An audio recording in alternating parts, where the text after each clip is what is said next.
Wondering about the best supplies to use for line and wash watercolour technique? Let's talk about that. I'll show you my favourite supplies and let's do a little sunflower demonstration. Line and wash is so called because it's a combination of a line drawing and a watercolour painting. You don't have to worry about getting in the accuracy of the structure with your watercolour paint because you're going to have the line drawing to do that job for you. And you don't need to have a perfect line drawing because you're going to add a lot of the colour and interest using the watercolour washes. So it's a kind of win-win. Less pressure, more fun. Just the kind of painting I like. So let's have a look at the right tools for the job. The first thing we should talk about is the paper. If you're going to use any sort of watercolour paint, you need to make sure that the paper that you have chosen is going to be able to cope with that. Otherwise, you're definitely going to be disappointed with the results. I always choose a cold press paper, which has got a slight texture to it. You can also get a perfectly flat paper, that's called hot pressed. Personally, I prefer a bit of texture, but if you want to do a finer illustration, you might enjoy the smoother surface. So now that we know what paper to use, let's have a look at transferring the drawing to our painting. I really enjoy the line and wash watercolour technique, but I'm about to make a rookie mistake. We'll get to that in a minute. I just love this image with these 5 beautiful blooms up high in the sky, and I'm starting by placing them onto my paper with an erasable coloured pencil, just so that I get them in the right sort of spots. And I haven't done line drawing with a pen for a while, so I grabbed a couple of my favourite pens.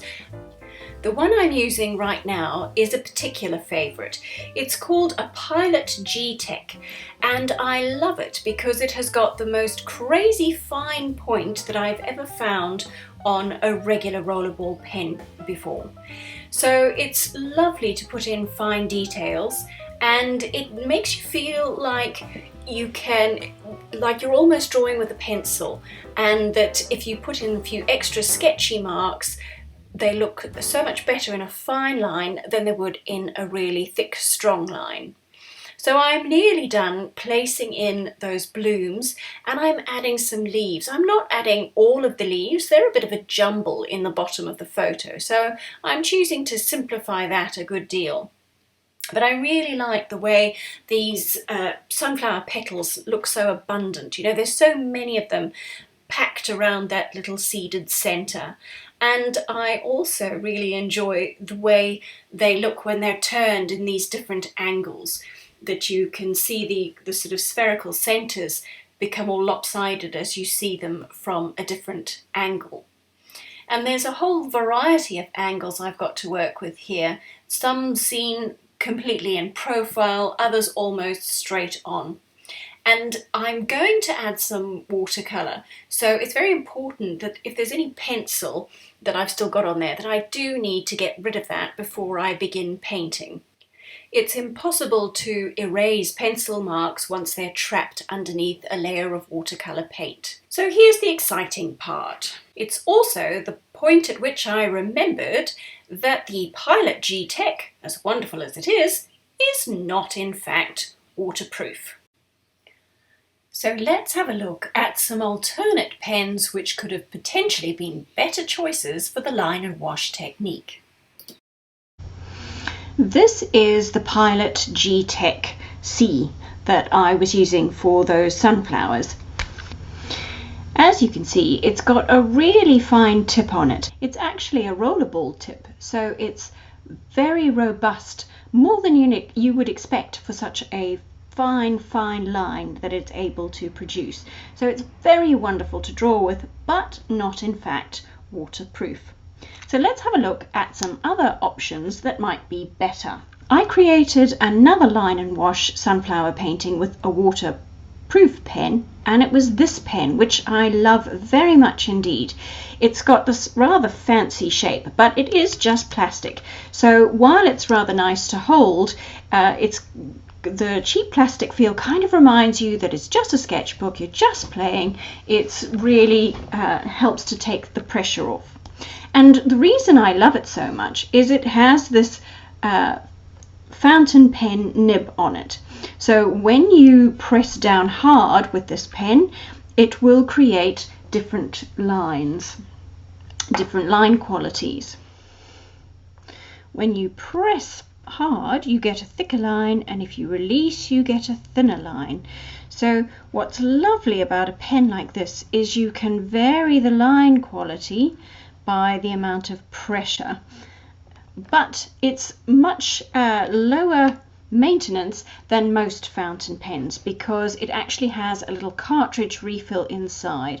You unscrew the barrel and you can replace that cartridge. That pops out and you can slot in a new one. I love the idea of fountain pens. I had this kind of romantic notion of myself trotting around the neighbourhood doing glorious urban sketching, but to be honest, fountain pens I find a little bit intimidating. So something like this that has the qualities of a fountain pen without the fuss is ideal in my opinion. So that is one that I love. There are also artist quality pens. Now these are usually a little felt tip pen.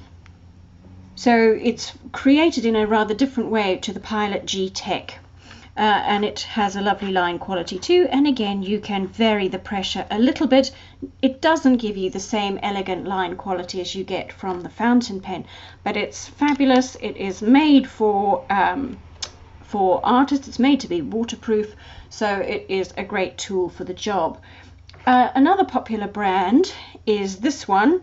I don't really like to say bad things about pens. They are lovely pens, but I do tend to find, and it could just be my heavy-handedness, that this tip does not last very long in my hands. It presses in completely, and so while it's wonderful to use when it's new, there very soon comes a time when I'm unable to use this anymore.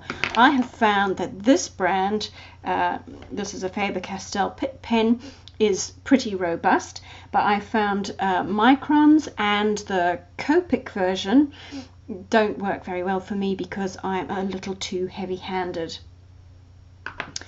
One of the other things I do love about these pens is you can get them in different colours. This is a brown one because black is often a bit too much for me. I don't like that much contrast, and I'll show you some of my sketchbooks where I'm choosing something like a chocolate brown or a sepia because I prefer that to the intense contrast of a black pen with my watercolour.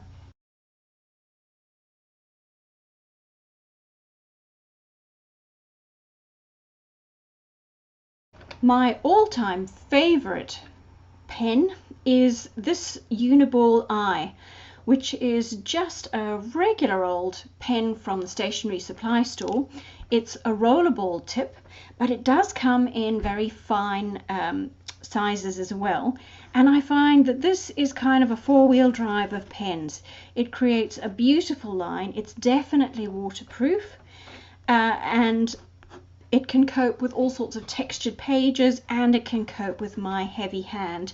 Again, you don't get the same varying line quality as you do with something like this one, but it is my absolute go-to pen. Inexpensive, waterproof, absolutely love it. As I said, it comes in some different sizes. I believe this is a even finer one. So this probably would have been a far better choice for me for those sunflowers that I was working on because it's a very similar fine line quality to the Pilot, but it is in fact a waterproof pen. So there we go. My top recommendations are 300 GSM cold press paper, or if you're working in a sketchbook, as close to that as you can get, slightly textured, and something that has thicker pages that are definitely made to cope with water.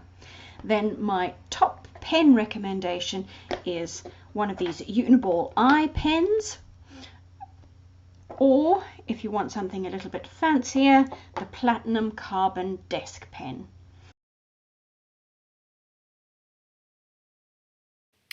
I did very briefly entertain the idea of throwing this piece of paper away and starting all over again.